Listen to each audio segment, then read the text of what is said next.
कुंती महाभारत की कथा में एक प्रमुख पात्र है। हमारे यहाँ शास्त्रों में अहल्या, मंदोदरी, तारा, कुंती और द्रौपदी ये पांचों देवियां नित्य कन्याएं कही गई है। इनका नित्य स्मरण करने से मनुष्य पाप मुक्त हो जाता है। महारानी कुंती वसुदेव जी की बहन और भगवान श्री कृष्ण की बुआ थी। जन्म से लोग इन्हें पृथा के नाम से पुकारते थे। ये महाराज कुंती भोज को गोद दे दी गई थी तथा वहीं इनका लालन पालन हुआ। आता कुंती के नाम से विख्यात हुई। ये बाल्यकाल से ही अतिथि सेवी तथा साधु महात्माओं में अत्यंत आस्था रखने वाली थी। एक बार महर्षि दुर्वासा महाराज कुंती भोज के यहाँ आए और बरसात के 4 महीनों तक वहीं ठहर गए। उनकी सेवा का कार्य कुंती ने संभाला।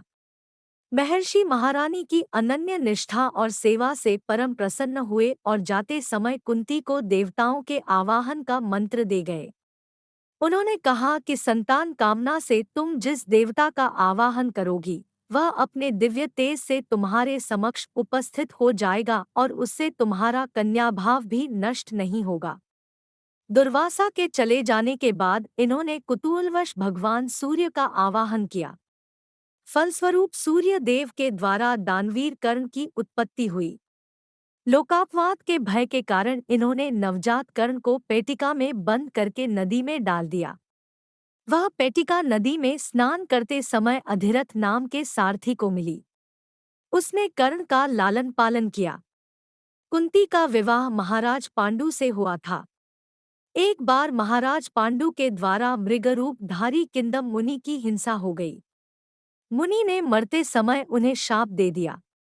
इस घटना के बाद महाराज पांडु ने सब कुछ त्याग कर वन में रहने का निश्चय किया। महारानी कुंती भी पति सेवा के लिए वन में चली गई।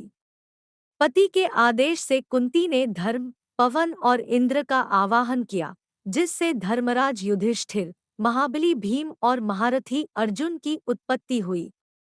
अपनी सौत माद्री को भी इन्होंने अश्विनी कुमारों के आवाहन का मंत्र बतलाकर उन्हें नकुल और सहदेव की माता बनने का सौभाग्य प्रदान किया। महाराज पांडु के शरीरांत होने के बाद माद्री तो उनके साथ सती हो गई। महारानी बच्चों के पालन पोषण के लिए जीवित रह गई।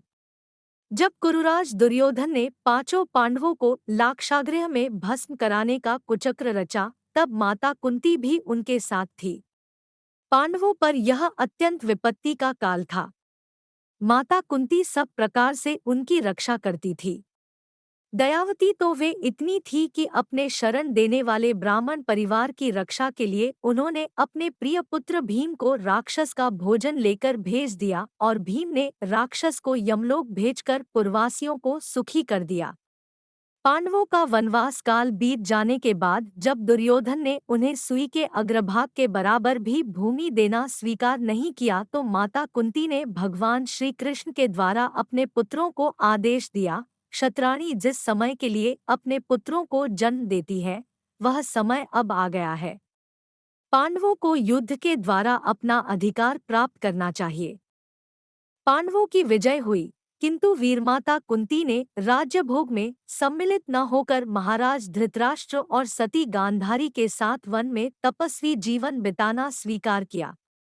कुंती के वन जाते समय भीमसेन ने कहा कि यदि आपको अंत में जाकर वन में तपस्या ही करनी थी तो आपने हम लोगों को युद्ध के लिए प्रेरित करके इतना बड़ा नरसंहार क्यों करवाया। इस पर कुंती देवी ने कहा, तुम लोग क्षत्रिय धर्म का त्याग करके अपमानपूर्ण जीवन न व्यतीत करो, इसलिए हमने तुम्हें युद्ध के लिए प्रेरित किया था।